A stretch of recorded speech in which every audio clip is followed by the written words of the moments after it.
Last year, I kicked off 2018 trying to, reinvent the show and make it more variety, more like a talk show, right?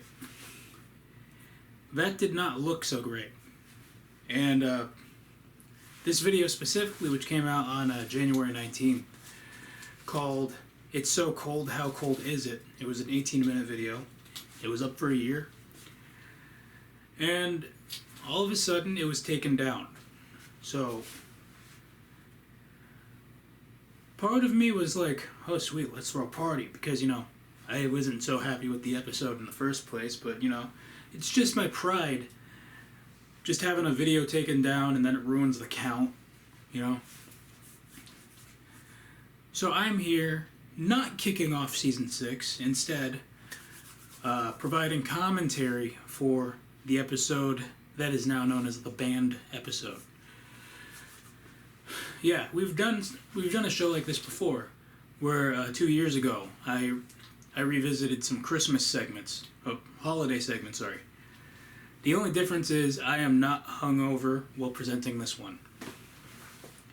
Don't you just love behind the scenes secrets? I bet you do. Well, anyway, let's kick it off with the reason the video was banned in the first place. So I provided 12 seconds of the Bruno Mars Cardi B collaboration, Finesse. It was like a build up for a segment about the 90s making a comeback. Let's take a look. Okay, you guys see Bruno Mars's new video for Finesse? Like, it's pretty good. Why don't you take a look at it?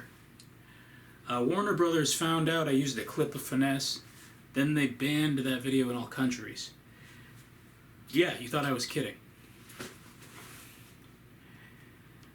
I was not. It literally says banned in all countries. Let's show a snap of the playlist. How nice. Well, without that build-up, the rest of this segment makes no sense. Take a look. This video shows me something. It just sends a clear message that, clearer than ever before, that the 90s are trying to come out of retirement. Again. Yeah. Like, just when nostalgia got its groove back, it's like putting on its cape one more time. So, a while back, I made this music video. Take it or leave it. And I thought it could just resurface in the event that the 90s became too contagious. Let's take a look at that real quick. When it comes to basketball, I cannot play. Edit videos at night, I work during the day. I started this show while still in high school. I remind my viewers of that so they know I'm not new. Yeah, I filmed that in May. And I did air it. Fun fact, this was also the first show to use my current opening credits, which I'm going to provide to you right now, and we're going to play the rest of the episode, and I'll be back here real soon in case I want to talk about something during the show. So, please enjoy the opening credits.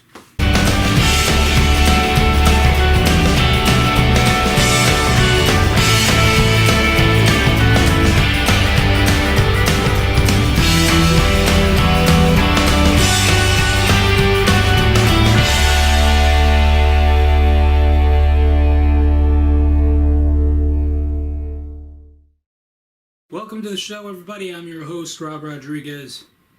How about that new intro, ladies and gentlemen? It's about time. Because, that old intro was so 2 years ago. And, you know what they say, out with the old, in with the new. Even if the new may be the cause of new cases of colorblindness, at least it looks pretty. Let's say I went to a total of 16 job interviews. And think about that 16 for a second. Only 3 of them accepted me. Now, that's saying something. Either I was doing something wrong, which 100% you betcha I was, or they just needed to fill spots. What a day. I tell you, Most likely it was because I didn't have the work experience. But you know what?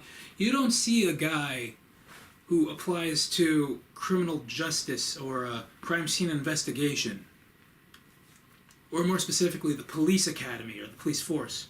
You don't see a guy being called in for an interview, a pre-screening, and his only experience is as a barista at Starbucks. You don't see that. I mean, can you imagine that interview? So, what are your weaknesses? Well, by gosh, by golly, I'll tell you this. I'm really bad at names, but I am excellent with faces. So I think I'd be a perfect asset for forensics. Do you have any questions for me? But yeah, anyway, there's also those jobs that you're just not right for, no matter how much you qualified for it. Like, let's say advertising. You think, hey, I love to rehash commercials, so I want to, make commercials, pitch them. And I can see myself now in the boardroom.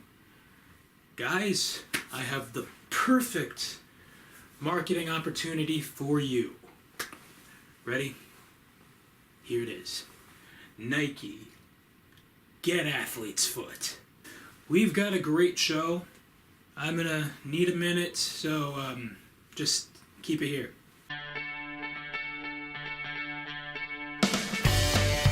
So you may have noticed I've been MIA for the last 3 weeks. And there's a good reason for that. Good reason.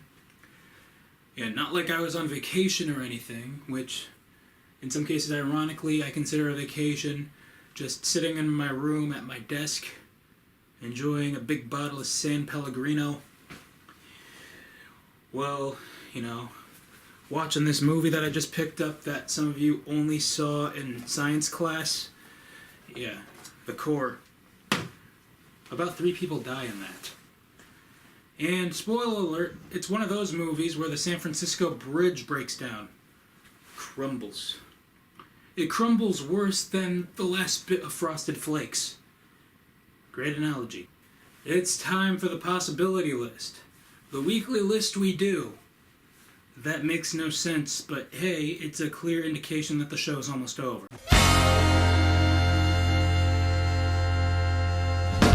Alright, this week's list is titled 7 Resolutions Meant to Be Broken. Alright, so we all had New Year's resolutions, and I'm sure some of us, 3 weeks in, broke at least 12 of them. But here's some that, they're just meant to be broken, and no one in their dear mind will have the willpower to even succeed with these. So, number 7, I won't clip my nails too short. Number 6, I'll be more careful shaving. Number 5, I don't need to spend my money. Number 4, I'll get back into what I used to love. Number 3, I'll pay my bills on time every month.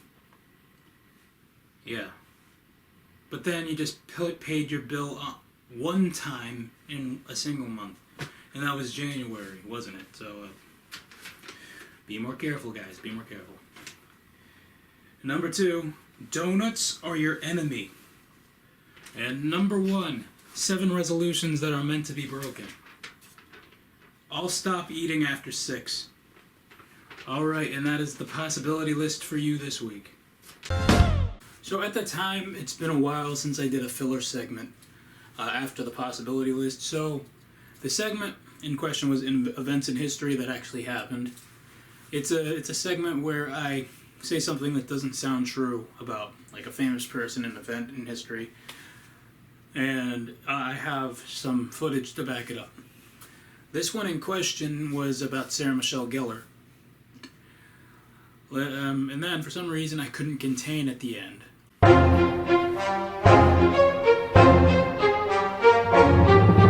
Okay, so we all know Sarah Michelle Gellar. If you don't, she's Buffy the Vampire Slayer. She's Daphne in the Scooby-Doo movies. She's got an incredible death streak in so many horror films, including dying of embarrassment in Cruel Intentions. But, that's for another day. So, every celebrity in their career has something that's caused some wild controversy. And no, we're not talking about cruel intentions. We're talking about something as small as a Burger King commercial. A very, very big message for grown-ups. Do I look 20% smaller to you? I must to McDonald's. When I order a regular burger at McDonald's, they make it with 20% less meat than Burger King. Unbelievable.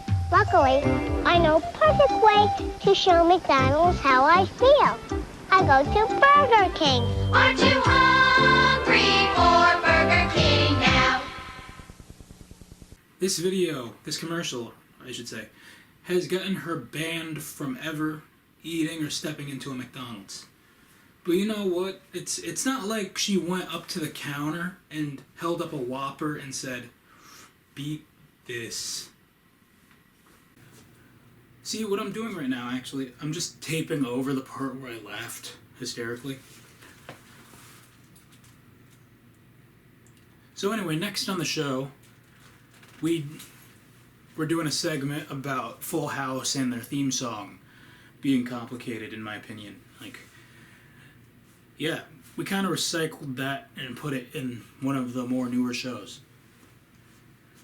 So, the only thing that we didn't recycle from this very segment in that new episode is the part where I take a guitar out and kind of do a half rendition of the theme song. Here you go. I just have to tell you, Full House, that even when, well, what a weird way to put on my guitar. Even when you're lost out there and you're all alone, a light is waiting to carry you home. Okay? Everywhere you look. Well, that is the show, everybody.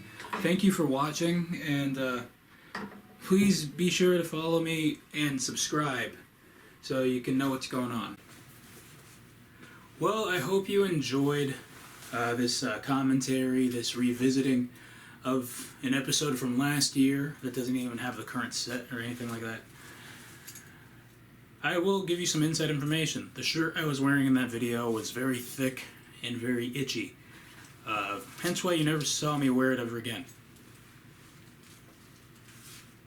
Another thing is, this episode was kind of rearranged so it looked more in format. The original 18-minute version was shot like a talk show. And that rendition where I was covering current events and everything, the only evidence really to now, back that is the following episode called Keep Out of Reach of Immature Adults. Yeah, that one's also shot like a talk show. Luckily, later that year, I decided to dial it back about 3 months, and thus the format that's so familiar to the 25 of you who watched the show was kept intact. So, I will see you next time. Next week, actually. Yeah, kicking off the season. Let's see how. This was actually shot, 3 weeks into September, so the beard might be a little thicker the next time you see me. And probably the hair, too. Alright, see you next time.